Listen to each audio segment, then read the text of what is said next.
Seminário, Bigorrilho, Campina do Siqueira. Quem passa por esses bairros em Curitiba pode não perceber, mas eles têm algo em comum. Todos são cortados pela Rua Jerônimo Durski, uma rua extensa, movimentada. Movimentada também foi a vida do homem que deu nome à rua. Jerônimo Durski nasceu na Polônia, era músico e professor. Viveu em uma época cheia de conflitos. A Polônia foi dividida entre as três potências invasoras que escravizaram e proibiram o polonês, entre a Rússia, a Prússia e a Áustria. Ele, desgostoso de ver a sua pátria assim pisoteada, depois do casamento com a dona Vitória, resolveram procurar a liberdade e dedicar os seus talentos, né, para o bem dos imigrantes, acompanhando as vicissitudes que cada imigrante sofreu e principalmente dedicar-se à juventude e às crianças dos imigrantes. Jerônimo e a Condessa chegaram ao Brasil e se instalaram em uma colônia alemã em Santa Catarina. Mas a adaptação foi bem difícil. Sofreu muito porque quando desembarcou lá em Itajaí, depois estabeleceu-se no começo em Dona Francisca, que era hoje Joinville, ele veio com um grupo de alemães, né? E não encontrou assim no lugar onde pudesse desenvolver os seus talentos de professor e organista, como era costume na Polônia, né? Lá cada igreja tem seu organista e tudo isso. Então ele abriu uma casa de comércio, né? E ela fazia praticamente assim essa cozinha polonesa para... Depois ele diz, não, só isso não adianta. Ele sempre tinha como não só uma profissão, mas a vocação de educador, de professor.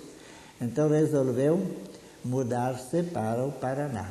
Ele acabou indo para Santa Catarina e acabou iniciando a vida numa colônia alemã. E eu sei que ele ficou nessa colônia alemã por alguma coisa como um ano e não deu muito certo essa convivência dele com os alemães. Eu acho que exatamente pelo problema da língua, essa história toda, de Joinville ele se mudou para Campo Largo. Que Campo Largo era, na época, uma região, uma cidade já, acho que influente, acho que mais do que é hoje em relação ao tamanho. Aí ele foi para Campo Largo, depois de Campo Largo ele foi para Palmeiras. De Palmeiras eu sei que ele foi para Irati, depois ele veio para Curitiba e, bom, eu sei que ele ficou assim mudando durante muito tempo e morreu em Campo Largo. Depois de volta, inclusive, ele está enterrado em Campo Largo. Então o túmulo dele é em Campo Largo. Assim, Jerônimo Durski ficou conhecido como o primeiro polonês que veio oficialmente para o Brasil. No Paraná, aperfeiçoou o português, dedicou-se à educação. Ele foi o autor da primeira publicação didática polono-brasileira. Foi impressa em 1893, lá em Poznań, na Polônia. Poznań já não era mais da Polônia, porque ela não existia, mas é interessante que, apesar de estar sob a ocupação da Prússia, ele conseguiu imprimir, né? São 3.000 exemplares que vieram para cá e prestaram todo esse serviço, porque eles deixavam nas bodegas, nas igrejas, em todos os lugares, onde que levavam para o pessoal comprar e se alfabetizar. Ele foi o autor da célebre Cartilha Polaca, ele que fez a tradução do polonês por português e do português por polonês. Eu imagino a dificuldade que tinha uma pessoa quando vinha da Europa 100 anos atrás, no caso dele mais de 100 anos, e chegar num país que não fala a língua, dele, que não tem nenhum dicionário, não existe nenhuma tradução, não tem nenhum professor, não tem... Simplesmente você chega num lugar que você não fala nada, você tem que aprender a falar como se fosse uma criancinha, como se fosse um bebê e começar a falar. Foi o que ele fez, ele que traduziu o polonês para o português aí na convivência, descobrindo, aprendendo a falar de novo, e ele fez a cartilha polaca, que todo mundo se refere a ela como a célebre cartilha polaca. Um homem extremamente sistemático, assim era Jerônimo Dłuski. A prova está nas mãos do padre Lourenço, que estuda a vida dos imigrantes poloneses ao Brasil. É um diário do músico do ano de 1886. Em português, ele conta os detalhes da vida que levava aqui no Paraná.